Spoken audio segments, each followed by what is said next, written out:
Bom, gente, então, oficialmente, boa noite, bom fim de tarde, boa noite, né, para todo mundo. Queria agradecer muito, né, que a gente vai começar nossas lives do ano com pessoas muito queridas, né, com um tema muito importante. Hoje a gente está recebendo um departamento aqui, né, e um departamento que tem 4 pessoas queridas aqui, que eu vou apresentar para vocês, vou dizer quem são. E na sequência eu explico como é que começou a ideia, né, dessa live, e a gente vai, então, conversando e se adentrando aí nisso, né? Então, eu estou aqui com 4 pessoas do Departamento de Envelhecimento Criativo da JB. Estou com o Rubens, levanta sua mãozinha aí, Rubens, todo mundo conhece? Espera aí. Então, todo mundo conhece, mas só para saber, né? O Rubens, ele é psicólogo, ele é supervisor clínico, ele é especialista em psicologia clínica, ele é analista de data pelo IJUSP, membro do Departamento de Envelhecimento Criativo da UNB, associado ao programa de pós-graduação da Universidade de São João del Rei. Depois eles vão explicar como é que é isso, né? Aí depois eu tenho o Roque, levanta a mãozinha aí, Roque. Ele tirou a gravata borboleta, senão vocês iam ver, tá uma graça. O Roque é psicólogo, analista de data pelo Instituto de Brasília, doutor em Psicologia Clínica e Cultura, coordenador do Observatório de Psicologia Analítica, que eu sou muito fã, membro do Departamento de Envelhecimento Criativo, esse mesmo departamento, né, que eu mencionei. Nina, levanta sua mãozinha aí pra gente. Nina é psicóloga clínica, especialista em psicopedagogia, analista junguiana de data pelo Instituto do Rio. Coordenadora também, ela é coordenadora desse departamento de envelhecimento criativo. Silvio, tô vendo. Oi. Silvio também, né, psicólogo, supervisor clínico, bacharel em teologia e pedagogia, mestre em ciências da religião, analista junguiano de data pelo IPA Bahia, coordenador do departamento de envelhecimento criativo também, né. Então, queria contar para vocês que a ideia dessa live surgiu, né, quando a gente estava no ano passado, no simpósio do JUSP, e o Rubens estava falando, era um simpósio comemorativo dos 150 anos do Jung, né, e aí a gente estava, o Rubens falou sobre a metanoia do Jung, né, assim, a vida do Jung na metanoia. E ao falar disso, ele contou para a gente, né, que esse departamento tinha passado a existir, que um grupo de amigos que estavam estudando isso, e eu achei muito interessante, porque eu fiquei muito interessada em saber mais, né, porque eu acho que hoje em dia a longevidade da gente é outra, a qualidade de vida é outra, as questões são outras, né, eu acho que isso tem aparecido muito na clínica da gente, tem aparecido muito na vida da gente, né, nos papos com os amigos, e eu acho que é um tema que a gente precisa falar mais, eu acho que tem pouca produção, né, assim, sobre como é o envelhecer hoje, né, não sei se tem pouca, eu acesso pouca, né, então, no mundo junguiano, tá, então eu achei que a gente deveria abrir esse fórum aqui, né, então eu queria começar trocando essa ideia, né, Rubens, com você, desse nosso papo aí, né, da longevidade, do envelhecer, né, queria que você contasse um pouquinho disso. Quero dar boa noite a todos vocês, agradecer ao JUSP, e especialmente a Carmencita, a Carmen Lívia, por esse faro que ela teve quando estivemos juntos lá numa mesa, no passado, aqui em São Paulo, no JUSP, e é um grande prazer estar estudando, a gente já está estudando isso há algum tempo, e acho que a gente já está começando a produzir alguma coisa, a tentar entender alguma coisa sobre esse ciclo da vida que está mais alongado, como disse a Carmen, melhor qualidade de vida, a longevidade está maior, e a gente, então, está tentando renovar os nossos olhos, o nosso olhar para coisas antigas, né, que é a questão da longevidade, a questão da velhice, etc., né? Então, se a Carmen permitir, eu gostaria de passar, de mostrar para vocês dois slides. É possível, Carmen, você que está coordenando? Deixa eu abrir aqui, eu vou só abrir aqui para a gente. Esse é o nosso título, né? Envelhecimento, individuação e metanoias tardias. A gente vai tentar explicar um pouco isso para vocês, né? Próximo, por favor. Aqui são os participantes. Ok? Bom, isso aqui, eu queria trazer esse dado, e o grupo achou interessante, que é um dado quantitativo, né? Em que se compara aqui digamos assim, a pirâmide populacional brasileira de 1950 a 2020. Então, esse intervalo de 70 anos, o que aconteceu no Brasil, que é mais ou menos o que tem acontecido no Ocidente e na Europa, né? E na América inteira, eu quero dizer, né? Então, vocês observem que a base, tanto de uma quanto de outra, vocês veem na primeira aqui, que tem uma cara de pirâmide, ou seja, tem uma taxa de nascimentos razoável, depois vai se estruturando a partir de 10, 20, 30, 40 anos, as coisas vão chegando mais ou menos, 55% está entre 15 e 64 anos, e depois vai ficando bem fininho, né? Mostrando, então, que tinha apenas 3% de pessoas com 65 anos. Aqui tem o lado de mulheres e homens, mas o que é importante é a síntese disso. Agora a gente olha para a direita e o que a gente enxerga, né? A gente enxerga uma redução na base, portanto, a taxa de natalidade caiu em 2020 comparado a 70 anos atrás. Então, vocês veem que há uma redução, o que era uma pirâmide se tornou como diríamos isso, um quadrangular, sei lá, um quadrado em que há uma redução para 20,7 de 0,14, quando era 41. Vocês veem que há um achatamento, né? Na base, a grande população, que entre 15 e 64 anos, aumentou para 66. Então, essa população aumentou. E aqui também aumentou, de forma que mudou a pirâmide, não é mais uma pirâmide, né? Para vocês terem ideia, a expectativa de vida no Brasil é 74 anos. Então, essa é uma boa média, comparado a 50 anos, 100 anos atrás, né? 50 anos, 60 anos. O próximo, por favor. Esse vai elucidar um pouco mais. Então, aqui é um outro dado quantitativo, estatístico, mas para a gente confirmar o que a gente já sabe, que a gente percebe, que é intuitivo, né? A gente sente, porque é próximo de todos nós, e mesmo nós já estamos já nesta outra dimensão, né? De um envelhecimento que é mais criativo mesmo, né? Então, vocês veem aqui a taxa no vermelho, com o passar dos anos, olha como cai a taxa de natalidade. É o que tinha no outro gráfico, está aqui. E aqui a taxa de mortalidade também cai, né? Formando uma taxa de crescimento vegetativo, que é a taxa de natalidade menos a taxa de mortalidade, que serve para outros fins estatísticos, né? Do IBGE, etc. Mas o que importa aqui é que vocês veem, neste tipo de gráfico, o declínio dessas duas curvas. Então, o que está acontecendo? O que não aparece aqui. Está havendo maior longevidade. A expectativa de vida aumentou, por isso, combina com essa ideia de a natalidade caiu, as pessoas têm poucos filhos, né, no Ocidente, e a mortalidade também, porque ela ficou mais larga, mais longa, né? O aparecimento da morte, na média, ele foi adiado em 20 ou 30 anos, comparado com os anos atrás. Por favor, próximo.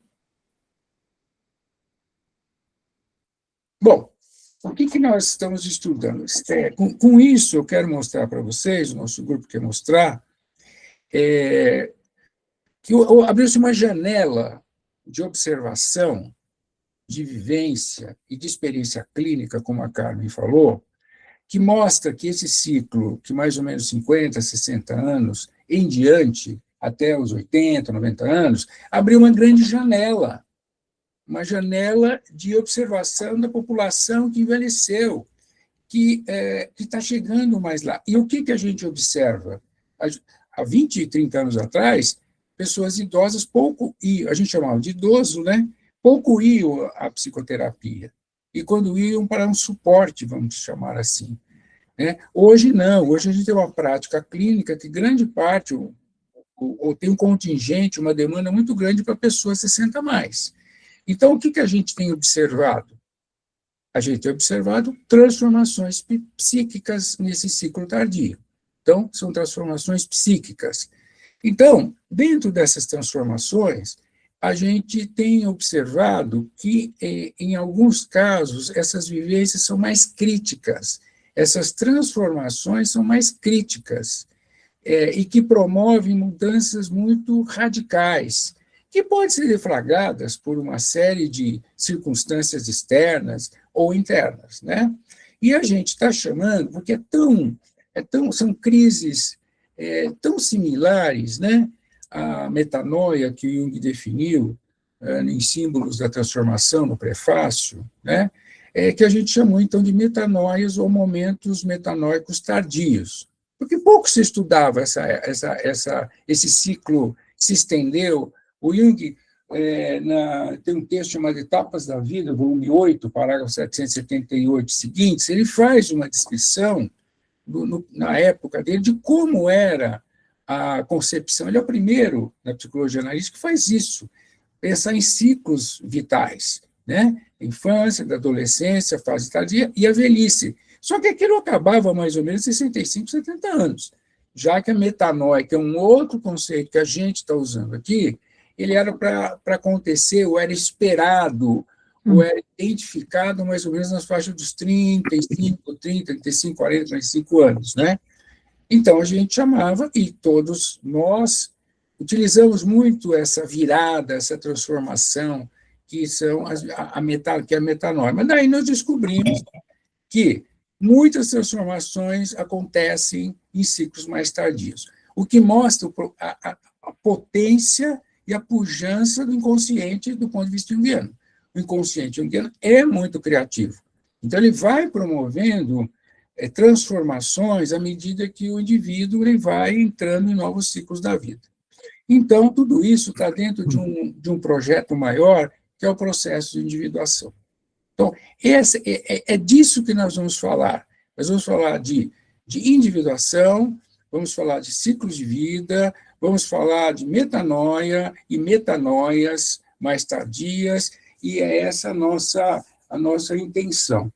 Queria registrar aqui que nós vamos falar um pouco, acho que tem mais um, Carmen, você quer colocar mais um, por favor? Mais um slide? Não, ainda não. Volta, por favor. Bom, isso. O que eu gostaria de mencionar é que nós vamos cotejar, vamos chamar assim, especulações filosóficas da filosofia estética e cultural, com psicanálise, com alguns avanços que a psicanálise fez, e com a psicologia analítica, na figura, por exemplo, do Carlos Baiton, que é um continuador da obra do Neumann, e é um brasileiro também, a gente tem que festejar isso. Queria só relembrar que, posteriormente, o livro mais significativo é da Dulcineia da Mata Ribeiro Monteiro, nossa colega, que faz parte, inclusive, do departamento de envelhecimento, né? E vai fazer parte do projeto lá na pós-graduação da universidade. Ela fez um livro chamado Metanoia e Meia-Idade, Trevas e Luz. Claro que tem outras pessoas, outros colegas, fora, inclusive, nem da psicanálise, nem psicologia analítica, falo da Gay Shibai, ela é uma jornalista, e ela escreveu sobre etapas da vida. Então, tem vários autores, mas a gente está tentando oferecer uma perspectiva renovada dessas transformações, penetrar esses mistérios, tá bom? Então, nós estamos aqui para isso, né? Enfim, aqui estamos, como disse o Bad Bunny, aqui estamos. Carmen. E contem para a gente um pouco, assim, como é que isso, então, virou um assunto de departamento, né? Do que se trata esse departamento que vocês montaram? Acho que o Silvio e a Nina, né, estão aí coordenando, né? Assim, mas também sei que todos vocês já tinham produções em relação a esse tema, interesses, né? Então, queria falar dessas duas coisas um pouquinho, né? Queria falar tanto do departamento... Não, pegue não, só monta a sua. Camila, acho que você está com o microfone... Ah, desculpa. Imagina. Assim, então, eu queria tanto saber do departamento, como é que foi isso, como é que vocês pensaram isso, quais os objetivos, o que acontece no departamento, e queria saber também das pesquisas de cada um de vocês, né? Assim, como é que vocês, o que vocês já estavam pensando, e como é que chega essa combinação aí no departamento? Se você quiser, Carmen, se você quiser tirar o PowerPoint, pode. Ah, melhor, a gente se vê, Melhor, né? né? Depois a gente volta. O título do departamento, Envelhecimento Criativo, na verdade está inspirado no título da monografia da Nina. Nina, eu e o Rubens, as nossas monografias trataram da questão do envelhecimento. E aí a Nina poderia citar o título da monografia dela, se for possível, mas a minha, por exemplo, foi Quando a Idade Chega, Sentido e Intenção no Entardecer da Vida. E aí, praticamente, apresentamos no mesmo período, ela no IPA Bahia, eu ainda estava no IPAC, e depois desse trabalho inicial, dessa monografia, Nina e eu resolvemos propor a criação desse departamento à JB. Mas, Nina, cita, por favor, o título da sua monografia. Eu comecei a estudar o envelhecimento em 2015 e a Cassi e Rubens acompanharam o processo, inclusive, né, no meu processo de formação, né, no IPA Bahia, e é uma experiência muito afetiva, porque meu pai foi pai pela primeira vez, do meu irmão aos 52 anos, e foi meu pai pela primeira vez aos 57 anos. E minha mãe tinha 38, né? Então, eu digo pela primeira vez que parece que é normal você ter um casamento, outro casamento, né? Mas você tem filhos durante uma vida inteira, mas você ter um filho a primeira vez aos 52 anos não era comum naquela época, né? Então, eu venho de uma família de velhos, né? Meu pai trabalhou até os 85 anos. Meu pai era advogado e trabalhou muito fortemente até os 85 anos e era uma pessoa muito criativa, uma pessoa muito produtiva, né? E os irmãos todos. Então, eu convivi muito com esses velhos, né? Então, por isso que eu digo que assim, foi uma coisa de refazer muito o meu percurso ali, enquanto eu estava estudando. Porque na época, eu ainda estava nos meus 40 e alguma coisa anos, enquanto eu estava estudando, né? E o que eu ouvia muito, Carmen, era assim, sempre como produções de coisas que eram sempre de perdas, né? Como se o envelhecimento trouxesse somente perdas contínuas. E aquilo me incomodava porque não era a minha experiência, né? Então, eu fui atrás de algumas produções, né, que, por exemplo, que eu acho que é muito interessante, uma produção da analista canadense Jane Pretat, acho que é Envelhecer o título em português, né, meninos? Eu sempre esqueço. Envelhecer, né? É de 94, ela já traz essa perspectiva diferente, né? E aí, então, pensando em como Jung pensa a criatividade, como ele pensa a criatividade como instinto, eu então coloquei o título da monografia, Envelhecimento Criativo, Velhices Emergentes no Cenário Contemporâneo. Isso naquela época, né, eu pensava de um jeito, foi se transformando à medida em que eu fui estudando, à medida em que eu fui envelhecendo também. De alguns anos para cá, eu tenho tido muito contato com essa parte do envelhecimento feminino, com a especificidade da menopausa, da perimenopausa e da menopausa, né, que faz uma diferença absurda, né? Existem estudos neurocientíficos muito novos, né, com relação a isso.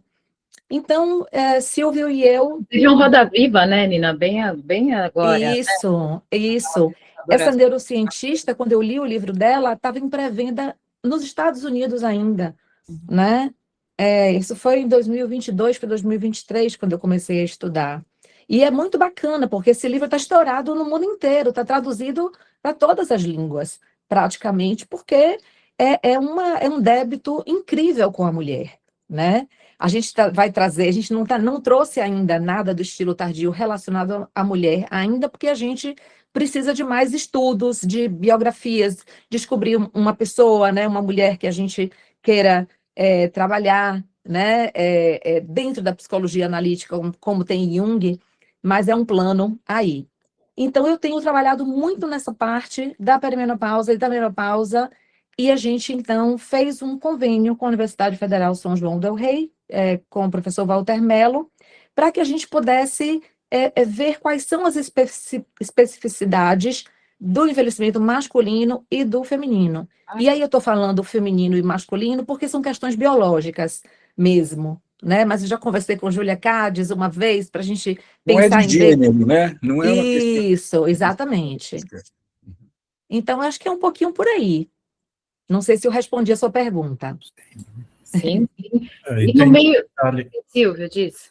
E tem um detalhe desse convênio com a Universidade de São João del Rei, que naquela universidade existe um grupo que funciona já há muitos anos, que é um grupo de idosos, que tem acompanhamento por parte de uma equipe de psicólogos e tal, e já era projeto da universidade, e em especial para o professor Walter Mello, realizar alguma coisa em psicologia analítica.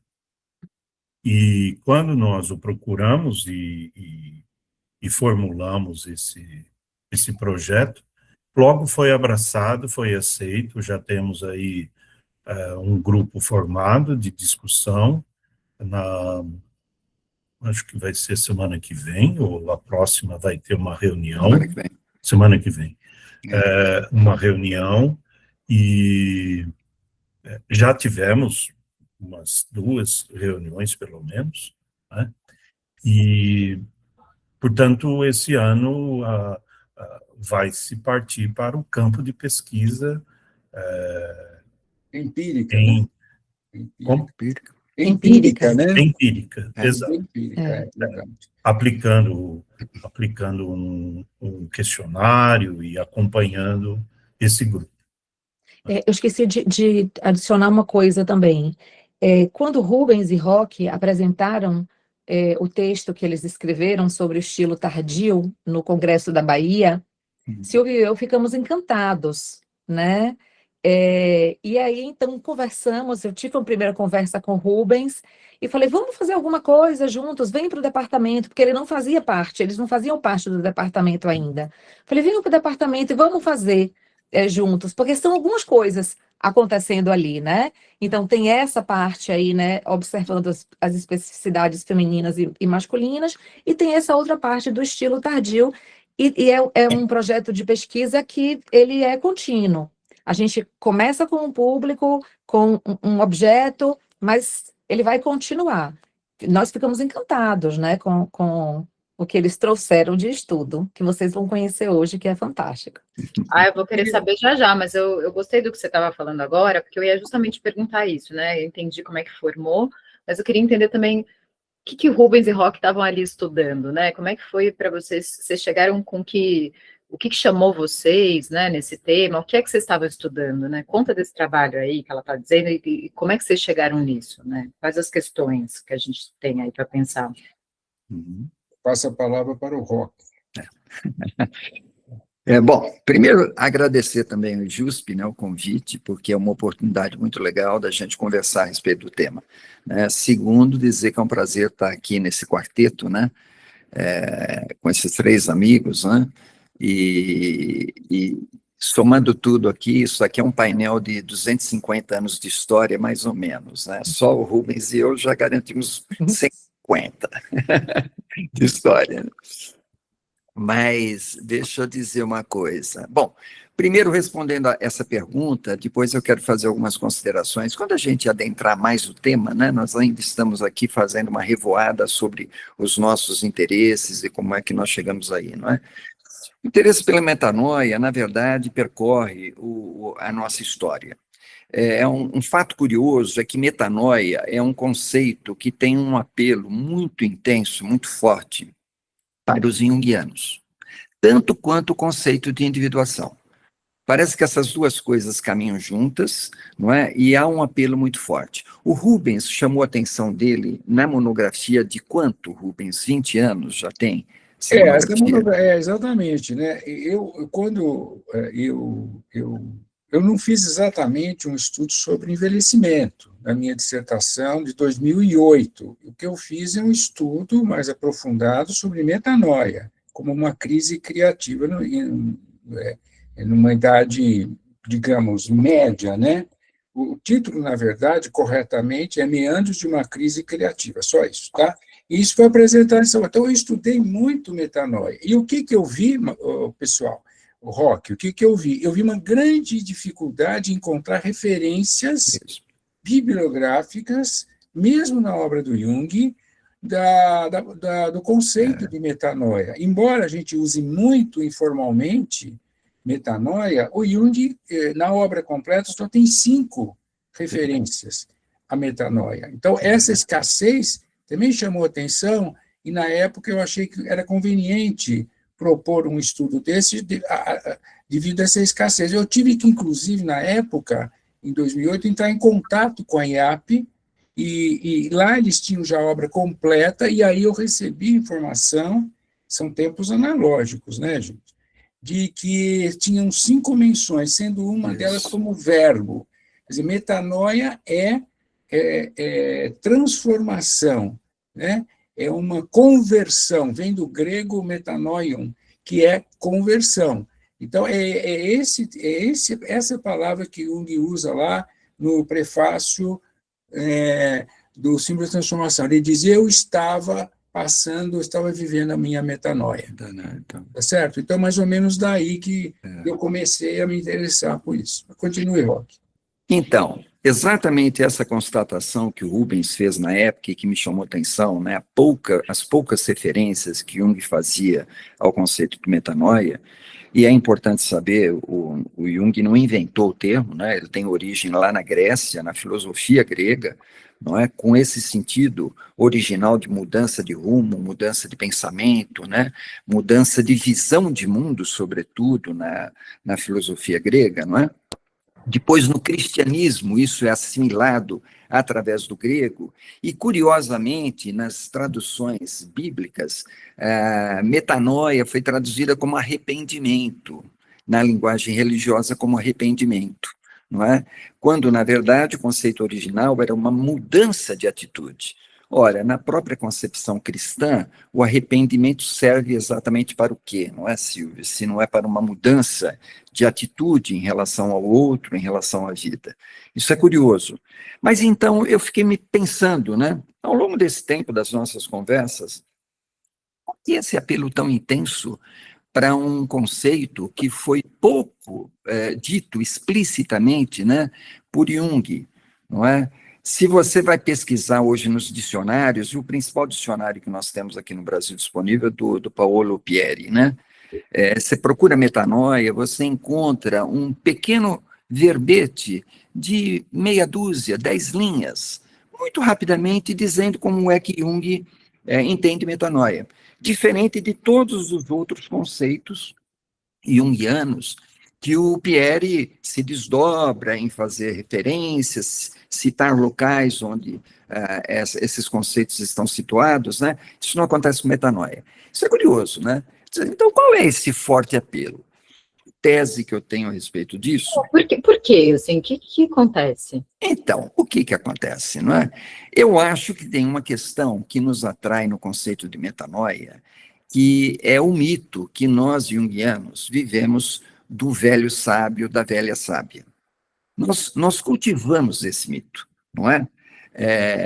de que o envelhecimento vai conduzir a algum esclarecimento, alguma mudança substancial na nossa forma de ver o mundo e ver as coisas, não é? Essa ideia, me parece, isso que eu estou chamando de um mito junguiano, de nós junguianos, né? Me parece que explica um pouco esse desejo que nós temos, não é, de usar o conceito e de explorar, como é o nosso caso, explorar mais profundamente, né, esse conceito. É uma ideia que eu tenho a respeito do porquê esse conceito é tão carismático para nós, sendo que não é um conceito tão usual na literatura, a não ser daquelas pessoas que, de fato, se dedicam ao estudo da metanoia, não é? Bom, quais foram os meus interesses ao longo desses anos? Eu me interessei muito... a minha monografia não foi sobre envelhecimento. Foi, na verdade, sobre a psicologia complexa do Jung, vis-à-vis o paradigma da complexidade. Esse foi o tema que eu escolhi. Mas o meu interesse pelo processo metanóico tem a ver com o meu interesse em torno do conceito de individuação. Eu escrevi um texto, já há muitos anos atrás, que se chamou Individuação, o Devir e a Deriva do Sujeito. Por que eu dei esse título, né? Porque nós estamos acostumados com a ideia de que a individuação é um devir. Para os psicólogos analíticos, né, da linha desenvolvimentista, consideram que esse processo é um processo que começa quando a gente nasce e vai até o final da nossa vida. Um pouco diferente, Jung enfatizava muito a individuação como sendo processo crítico na segunda metade da vida. Não é? Para ele era muito importante isso exatamente que ele chamou de metanoia, essa virada na trajetória vital que levava, então, a uma metanoia, uma reavaliação de toda a sua vida, de toda a sua visão de mundo e visão da própria vida, não é? Mas os desenvolvimentistas estenderam esse conceito dizendo, olha, a individuação é um processo inerente aos seres, ao ser humano, sobretudo, e que se desenvolve ao longo da vida, passando por inúmeras etapas. E eu, então, me debrucei em cima dessa ideia. Então, é um devir. Mas por que deriva? Aí tem uma outra influência, uma influência de um filósofo espanhol, José Ortega y Gasset, que é o chamado filósofo da circunstância. Por que o filósofo da circunstância? É dele aquela célebre frase, né? Eu sou eu e minha circunstância. Ou seja, eu estou sempre situado no mundo, eu não estou isolado no mundo, eu estou em íntima conexão com o mundo. Essa ideia me seduziu, me seduz até hoje. Ela está na base, na verdade, de muitas coisas que eu faço, né? Inclusive a ideia do observatório da psicologia analítica, que tem por trás essa ideia de que nós estamos situados no mundo, né? Bom, mas então, se individuação é uma deriva, o que significa essa deriva? Essa deriva é essa fricção que a gente tem com o mundo, com as circunstâncias, com os acontecimentos. E cada ser humano tem os seus enfrentamentos, não é? Cada um tem os seus embates. Todos seguem uma trajetória de um devir, mas cada um se debatendo e se confrontando com as suas circunstâncias.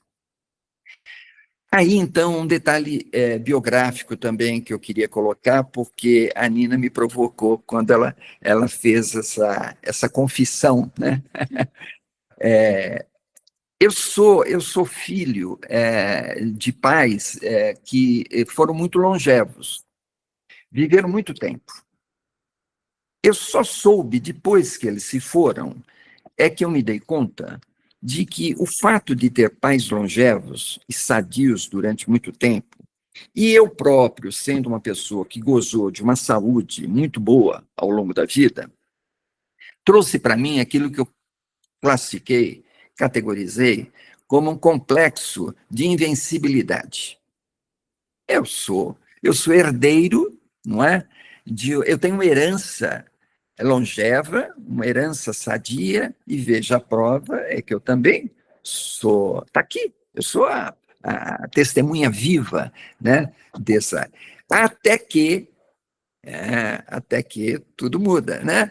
Até que, inevitavelmente, eu começo a me deparar com algumas dificuldades. Grandes dificuldades? Não, mas suficientes para abalar o complexo de invencibilidade. Eu falei, esse negócio é a tal da metanoia, né? Essa mudança de percepção de si mesmo e do próprio mundo. Porque eu olho ao redor e o que é que eu vejo? Eu vejo os meus amigos também, né, coetâneos, né, envelhecendo também, preocupados com as mesmas coisas que eu me preocupo. O Rubens um dia comentou comigo, ele falou, olha, cuidado com o que ele chamou de uma autoscopia, né, Rubens? Cuidado com esse negócio de ficar olhando muito para você mesmo, que você vai começar a achar que tem coisa errada, entendeu? Então, pega leve, né? Cuidado com isso. Mas isso é mais ou menos inevitável, não é? Por quê? Porque é evidente, você olha no espelho, você percebe as rugas, você percebe a pele, que já não é a mesma, o cabelo que já não tem mais aquela textura, não é? A memória, que já não é mais aquela. E para mim, isso foi um impacto muito forte, muito mais do que cabelo branco, ruga, manchas na pele, muito mais do que isso, eventuais falhas de memória. Hoje, quando alguém diz alguma coisa interessante, como a Nina citou, eu anotei aqui no papel. Antes eu não precisava anotar. Essas coisas estavam aqui. Hoje, algumas palavras escapam. Eu encontrava sinônimo antes, agora eu não encontro sequer os sinônimos. Eles simplesmente desapareceram. Ou Nós, seja, mulheres, passamos por isso muito mais cedo, tá? muito mais cedo. Na névoa da menopausa.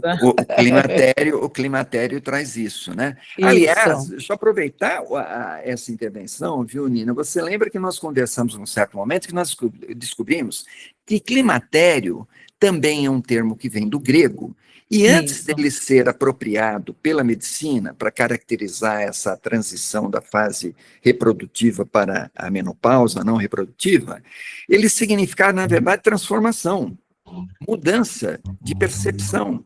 Era quase que um equivalente à ideia de metanoia. Curioso, né? Só que a medicina se apropriou desse termo e caracterizou, na verdade, uma mudança biológica, deu um forte caráter biológico para isso. E com um olhar muito ruim para a mulher, né? Pois é. Inclusive. Então. E antes da metanoia, né, Nina, até da menopausa, do climatério, até no puerpério é igualzinho, né? Você começa a ler lá ali um negócio, quando você chega no fim do parágrafo, já não tem mais a memória do começo, né? Sim. Puberdade, puerpério e perimenopausa. E um fato curioso que também chama atenção, né? Bom, então, essa história do devir e da deriva sempre me pegou, sempre me cativou, e quando o Rubens, aí é uma outra história que eu vou deixar um pouquinho para diante, porque entra a questão do estilo tardio, como é que surge essa ideia, né, Rubens? Mas só para concluir essa etapa, não é? A gente começou a pensar, não é? Bom, a metanoia, tal como o Jung descreveu, é alguma coisa que acontece sobretudo na segunda metade da vida e num estágio mais avançado da vida, né? Imagina, Jung com 35 anos, 35, né? Era 35, 37 anos, estava entrando na fase metanoica, olha só, como isso estava fortemente condicionado às circunstâncias sociais, né, e culturais da Suíça, onde ele vivia. Acho que ele não imaginava que ele ia chegar aos 85 anos, não é? Eu tenho a impressão que não, 86, né? Acho que ele não imaginava que ele chegaria, porque também não era muito usual isso acontecer, tanto ele quanto Freud, né? Então, hoje, 35 anos, os filhos ainda estão pensando se vão sair de casa. Estão ponderando, fazendo a relação custo-benefício para saber se é negócio sair da casa dos pais, né? Ou seja, então, agora, independentemente do marco, não é? Se isso é 35, se é 40, se é 50, se é 60, A questão é que essa ideia das etapas da vida é uma ideia arquetípica, na verdade. Por quê? Porque ela perpassa a filosofia, perpassa as culturas, não é? A percepção que o ser humano tem de que ele nasce, ele cresce e ele morre, essa é universal. Ela é arquetípica. Não é? Jung, quando descreve aquela trajetória do Sol de uma maneira poética, brilhante, né? Ele na verdade, está fazendo uma descrição arquetípica da trajetória. Mas isso acontece. Hipócrates, por exemplo, tinha lá a ideia dos 7 anos. Hoje em dia todo mundo fala, né? Olha, tem ciclos de 7 em 7 anos. 7 anos acontece isso, 14 isso, 21 isso, né? Os setênios, que era, né? Então, essa ideia de ciclos, ela é uma ideia de fato arquetípica. E isso, de fato, entrou na psicologia analítica através do Jung, não é, com essa metáfora do Sol, e vai repercutir em toda a nossa produção e também na própria psicanálise. Quando a gente falar um pouquinho aí das referências que a gente adotou para fazer o nosso trabalho, a gente vai comentar sobre isso também. Bom, basicamente, então, é isso, né? Acho que a partir daí a gente pode, talvez, veja aí você, Carmen, por onde que a gente poderia caminhar, né? Se você já quer que a gente... Queria aproveitar um gancho aqui que me ocorreu, quando o Rock diz, olha, essa ideia de ciclos da vida, de etapas da vida, que é típico, vamos chamar assim, da psicologia do desenvolvimento, que pode, às vezes, vamos dizer, colidir com outras escolas da psicologia analítica. Quer dizer, quando o Rock, olha, confundi você com o Jung, maravilha. Quando o Rock comenta, mas isto é uma ideia arquetípica, eu acho que a gente faz a ponte, né, tão desejada, por exemplo, de uma psicologia arquetípica com a psicologia de desenvolvimento. Quer dizer, está falando em ciclos e ciclos, tudo tem ciclos e ciclos, né? Como você diz, é universal e é ubíquo. Portanto, é uma ideia arquetípica.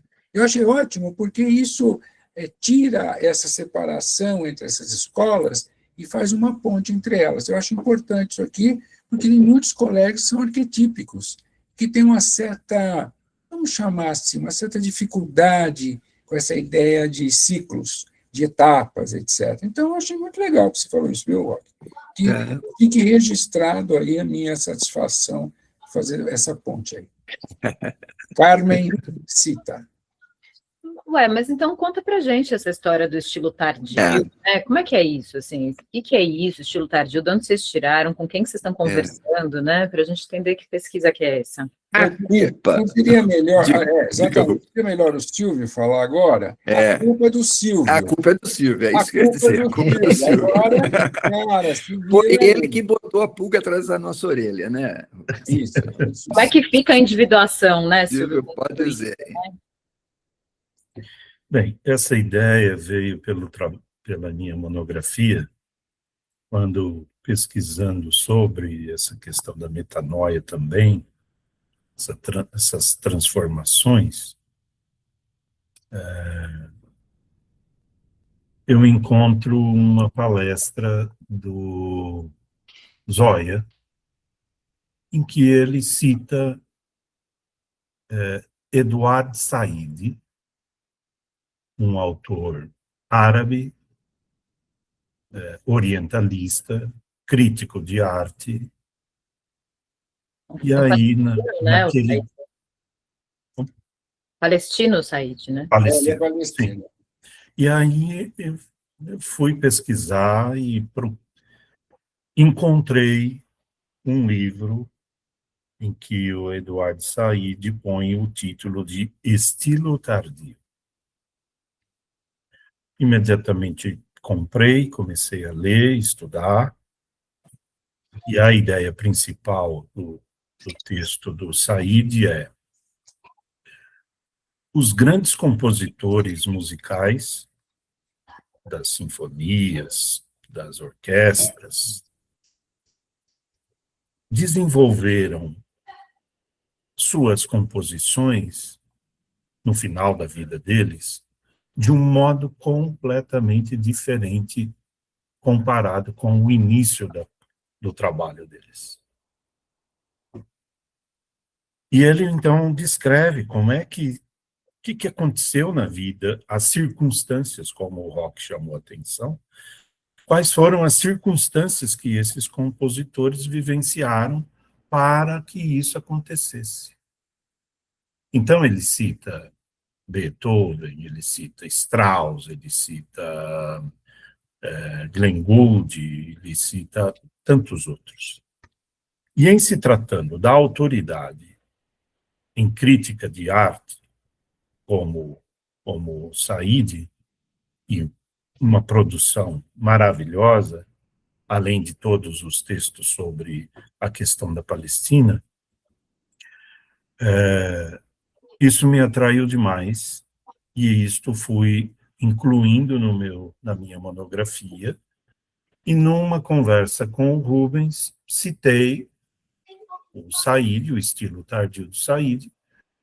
Rubens se interessou, foi ler, compartilhou com o Rock, que também foi ler, e aí se desenvolveu essa questão de a metanoia como um estilo tardio.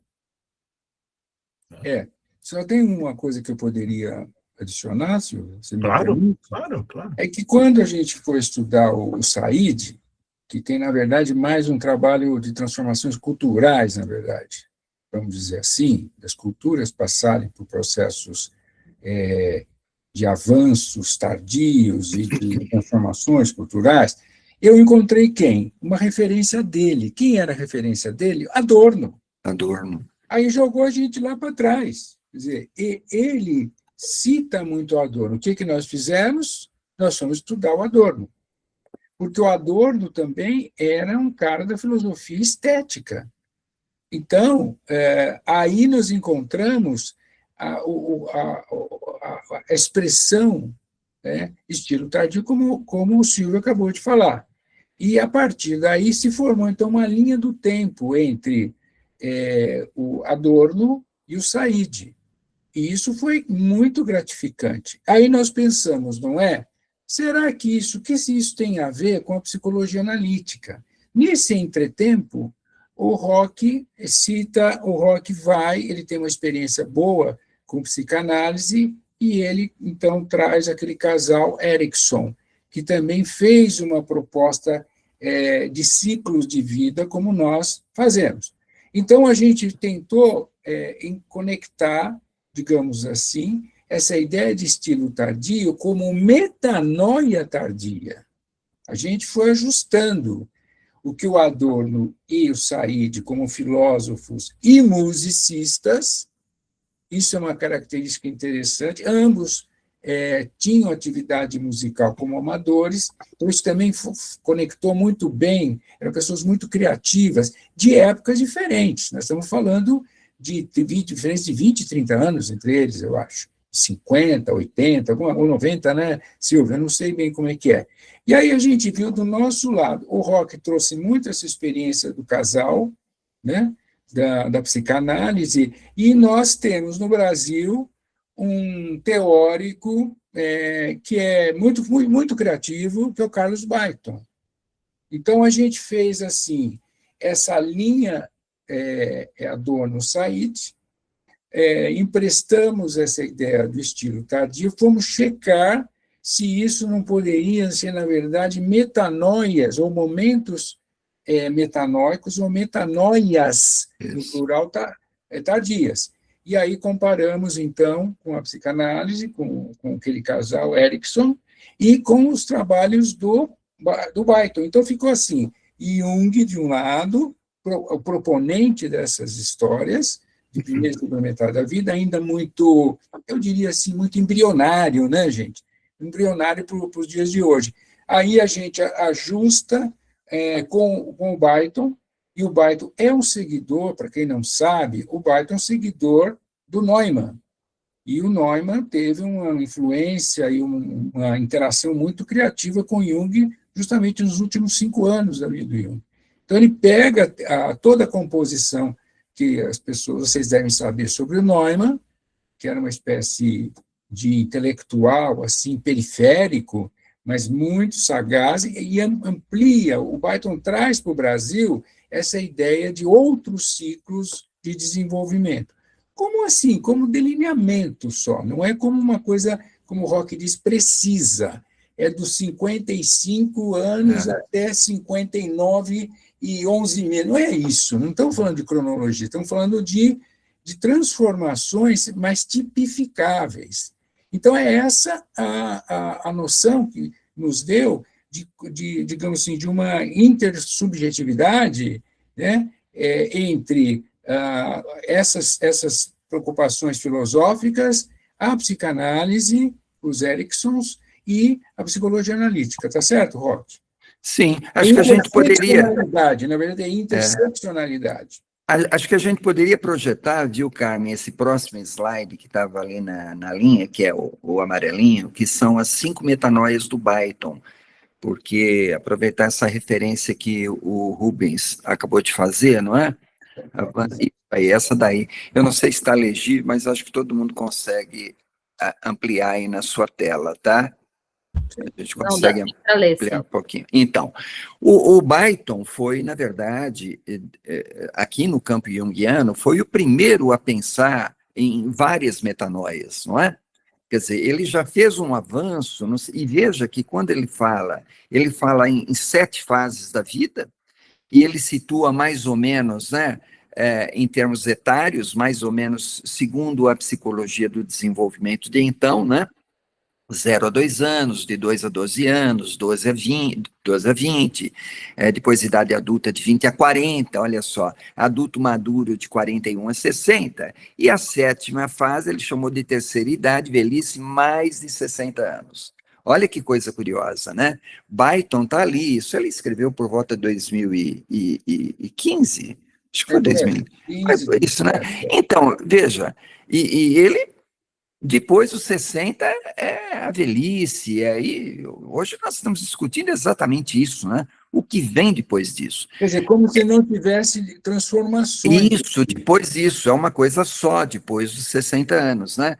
E eu acho que tem um grande valor nessa classificação que o Byton fez, né? Porque ali ele já distingue 5 metanoias, 5 grandes etapas metanóicas. Pode projetar o seguinte, por favor, Carmen, porque esse próximo, ele é uma escadinha que baseada nas teorias do Erik Erikson, os tais psicanalistas muito conhecidos em termos de psicologia do desenvolvimento. Todo estudante de psicologia passa por isso aí, porque é, de fato, alguma coisa que é muito interessante e tem uma importância muito grande. A Pretat, naquele livro Envelhecer, depois, quando eu fui revê-lo a propósito da provocação da Nina, a Nina falou, olha, tem um livro da Pretat, e ela usa também os Ericksons. Só que ela trabalha na perspectiva que os Ericksons propõem, que são etapas da vida e as crises psicossociais. Qual o valor desse enfoque? É que os Ericksons eles fazem uma espécie de microscopia das etapas, colocando cada etapa com seus desafios de desenvolvimento, que poderíamos nós chamar de desafios de individuação. Cada uma dessas, dentro dessa perspectiva de que a individuação ela é contínua desde o nascimento. Então, desde a infância até o que o Erikson chamou o 8º estágio, agregado depois por um 9º estágio, que foi agregado pela esposa dele, a Joan.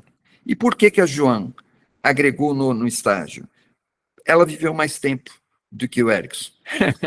Vocês lembram da pirâmide etária ali? Fica muito claro, né? Que as mulheres vivem mais do que os homens. Né? A pirâmide é ligeiramente puxada para lá, né? Para o lado direito. Como ela viveu e ela passou dos 90, ela também fez esse questionamento, falou, não, para um pouquinho, mas é só até o 8º estágio? O 8º estágio lá para o Erikson, né? O marido, tratava-se da integridade versus desespero. Esse é o par sintônico e distônico. Esse é o desafio que a pessoa em idade avançada precisaria enfrentar, que pode gerar o desgosto, simplesmente, ou desenvolver a sabedoria. Nisso ele se assemelha muito à perspectiva de metanoia junguiana, vindo ao encontro, inclusive, do nosso mito, né, junguiano, do velho sábio, do atingimento da sabedoria. E aí vem a Joan e diz, olha, tudo bem, é legal, ela ajudou a construir isso, inclusive, só que ela agregou um estágio seguinte, um nono estágio, que ela chamou de gerotranscendência.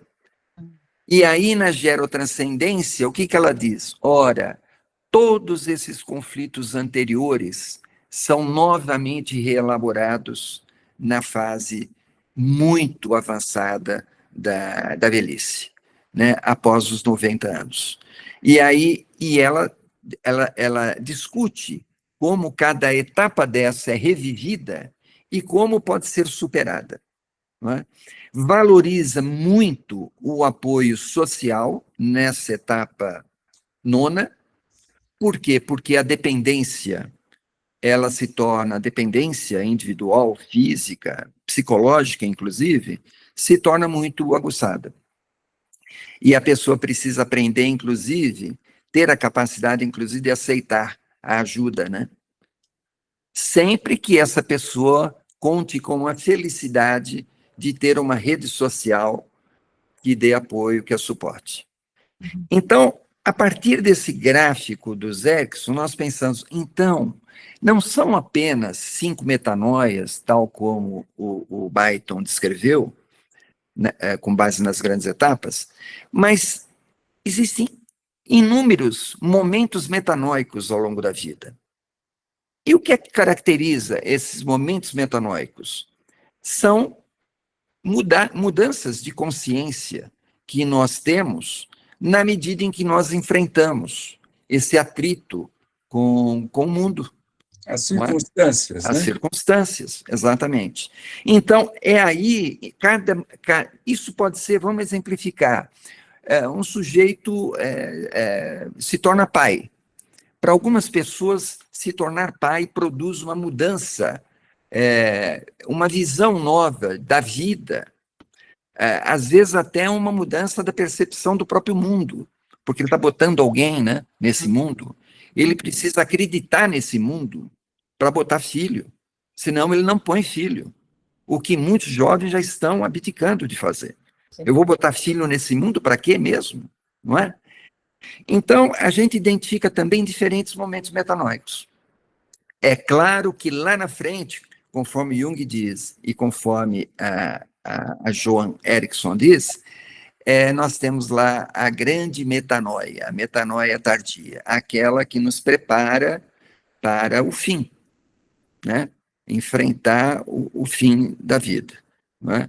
Então, foi juntando esses elementos que a gente acha, nós estamos trabalhando nesse sentido, né, Rubens, de tentar expandir o conceito de metanoia, não, absolutamente não, considerando ultrapassado o conceito tal como Jung usa, porque ele usa, ele marcou uma posição muito clara em relação a isso, eu diria uma posição arquetípica, sobretudo.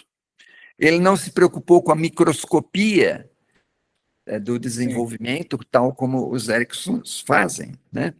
Mas ele deu o grande balizador. Acho que o Byton ele avançou e os Ericksons nos trazem essa lupa, né? Para poder enxergar de perto isso. Mas sabe o que acontece, Roque? É bom a gente discutir isso aqui, né? Para o espírito do Jung, que era uma pessoa mais intuitiva e muito introvertida, esses processos, as circunstâncias não tinham tanta importância para ele, não é? É isso que você fala, né? Do homem o homem em suas circunstâncias. A gente usa muito, numa visão sócio-histórica, as tais circunstâncias, porque elas interagem com o mundo interno, com o mundo psíquico. O Jung, ele tem um viés muito subjetivo, muito introvertido. Então, vocês veem nas biografias dele, ou escrita pela Nayela Jafé, ou outras biografias, que o mundo exterior ele não dá muita bola. Então, é um processo muito mais introvertido do que a gente está tentando ver. O que a gente está tentando fazer com as circunstâncias? É conversar o mundo interno com o mundo externo. Isso. Né? As circunstâncias com as circunstâncias internas, para que isso, acho que atualiza um pouco, né, nossas ideias sobre desenvolvimento, da possibilidade da gente poder... Qual é a vantagem disso tudo? Talvez as pessoas que estejam aqui querem saber, bom, e quais são as vantagens, né? Então, a gente tem que extrair daí alguma coisa que seja importante, principalmente para a prática clínica. Para a prática clínica, para que os terapeutas eles possam ter essa abertura mental de entender que a psique, de fato, como o Jung disse, ela está sempre em transformação. Às vezes as transformações elas são mais ou menos suaves, elas não são tão... Por exemplo, esse que você falou, que eu achei interessante, às vezes uma pessoa tendo um filho muda toda a vida dela, mas às vezes não. Talvez na maioria das vezes não. Então, tem circunstância que funciona como um gatilho para um processo metanóico, e tem uns que não, né? Mas a gente entende que aquela máxima do Jung é assim: o inconsciente é criativo. Isso. Não é, isso a gente entende hoje até o que a gente está estudando. A continuidade da criatividade é infinita. Por isso o nome também do departamento, né? Envelhecimento é criativo. Quer dizer, a gente continua aprendendo, a gente continua com conflitos, como você mostrou aqui do Erickson, talvez rever todos os conflitos anteriores, as coisas voltam, não é? Ou seja, é inesgotável até o enfrentamento da morte, né? Isso. É isso que eu acho. E ouvindo vocês, assim, né, eu fico pensando, eu acho muitíssimo importante tudo isso, na verdade, porque tem muito, né, essa coisa de você poder compartilhar, que alguém estava falando, alguns de vocês falou do compartilhamento, né, assim, quando você começa, a Nina, por exemplo, estava falando da coisa do climatério, eu tenho muitas amigas, isso aí é tema de mesa de bar, assim, toda hora, isso aí é tema de paciente em consultório, uma coisa que não se fazia antes, né? Então, assim, o momento em que você compartilha, isso vira uma realidade compartilhada, isso é nomeado, puxa vida, quantas e quantas pacientes a gente receber, ela fala, tá esquisito porque eu tô apática, mas não me sinto deprimida, e aí medicava. Hoje tem um nome isso aí, né? Assim, e um nome que não chapuleta o sentido que tem para cada um, mas você abre portas, você abre dimensões, a pessoa entende sobre ela. Isso tem um nome que foi compartilhado entre pessoas, que ganha significado, ganha sentido, ganha existência, né? Assim, então, quando vocês vão nomeando isso, óbvio que tem o sentido para cada um, né? Mas assim, quais os temas, do que se fala, quais as questões que emergem, né? Assim, se a gente vai abrindo essas possibilidades, vai nomeando isso, né? É muito importante, junta com uma outra coisa que olha, é isso, a velhice, ela não acabou a vida, muito pelo contrário, a vida está bombando ali, num outro jeito, né? Assim, talvez não seja uma produção capitalista, né? Assim, mas tem uma produção outra acontecendo, né? Então também dá para essa existência mínima no sentido deleuziano, né? Do mínimo, não de menor, mas menor no sentido deleuziano, assim, né? É muito importante porque muitas coisas estão sendo produzidas, né? Assim. Carmen, por favor, você não quer tirar esse slide? Acho que não tem mais. Não precisa tirar isso. Para a gente poder Pode tirar. Mais nos olhos uns dos outros. Acho que foi necessário, viu, Rubens, Carmen, fazer aquele trabalho que nós publicamos nos cadernos junguianos nesse último número, não é, em que a gente pega, e acho que o Rubens já deu uma geral no encontro que vocês tiveram aí, não é? Quando a gente pega o caso Jung, né, a metanoia do Jung como um caso. E por que nós pegamos, né? Porque a gente quis explorar esse contexto no qual a metanoia do Jung se dava, né? Veja que as grandes transformações, isso a gente menciona no trabalho, acontece após a Segunda Guerra Mundial, não é? Isso lá, então, pós-45, ele está a cerca de 16 anos da morte dele, não é?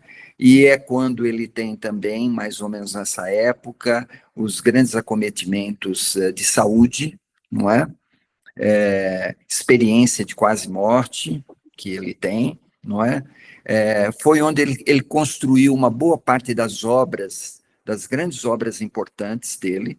Então, um momento de muita criatividade, acompanhada, no entanto, isso é menos ressaltado, porque acho que de vez em quando a gente quer poupar a figura do grande sábio, né? Que é o cerne do nosso mito junguiano, né? Que Jung também passou por momentos depressivos no final da vida, por uma descrença muito grande de achar que tudo que ele tinha feito não valia grande coisa.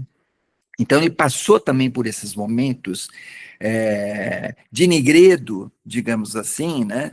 E já na fase final da vida, porque a gente pensa na Nigredo em momentos metanóicos e que a solução da Nigredo traz alguma luz, não é? Para a vida e tal.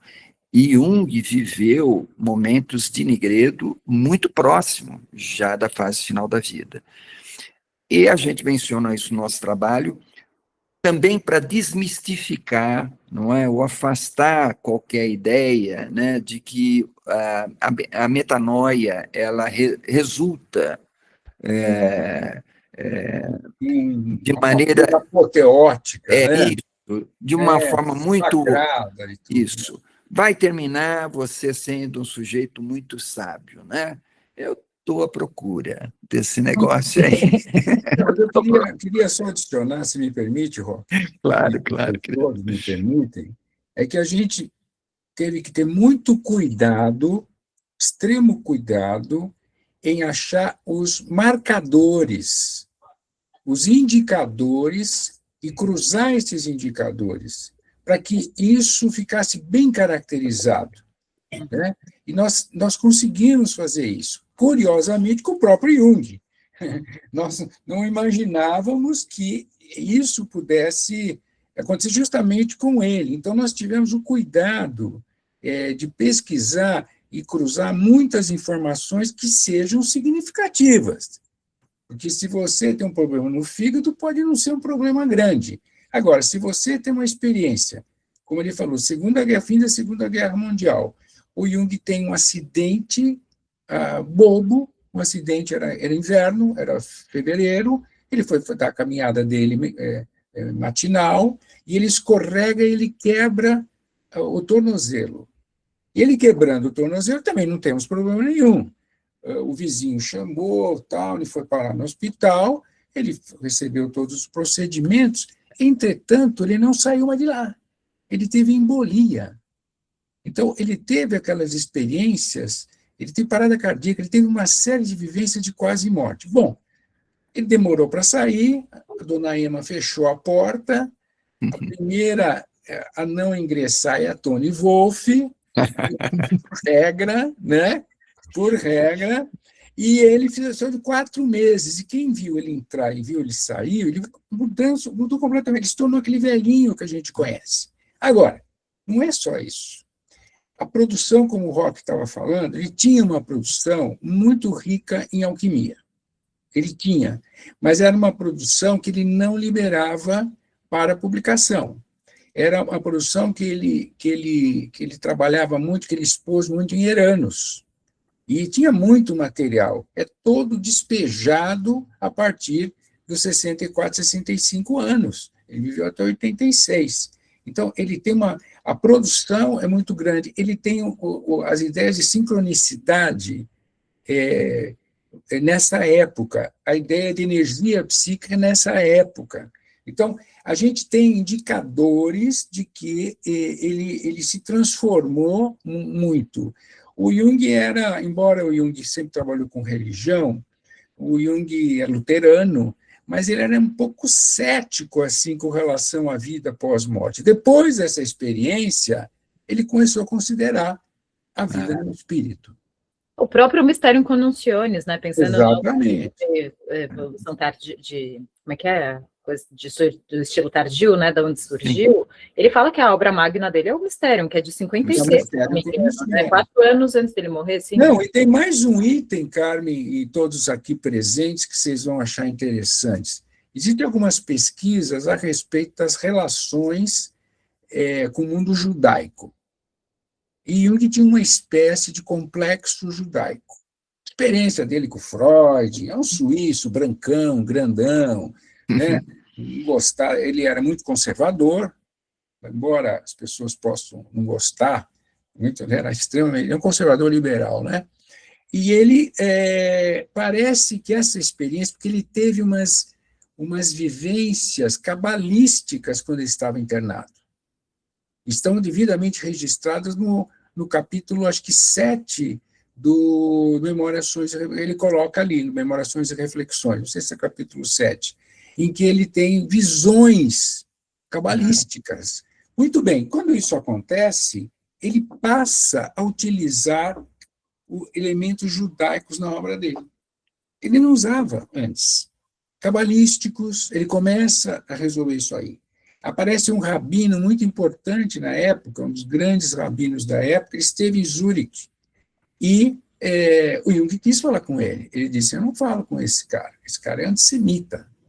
E aí o Jung foi humildemente no hotel, isso é o Menachem, esqueci o sobrenome, que era um grande cabalista, ele acompanhou o Jung e o rabino recebeu. Eu sei que os dois conversaram, saíram lá meio abraçadinhos, e a partir daí, portanto, houve uma transformação na consciência do Jung. Digamos assim, alguns autores acham que resolveu o complexo dele, complexo judaico.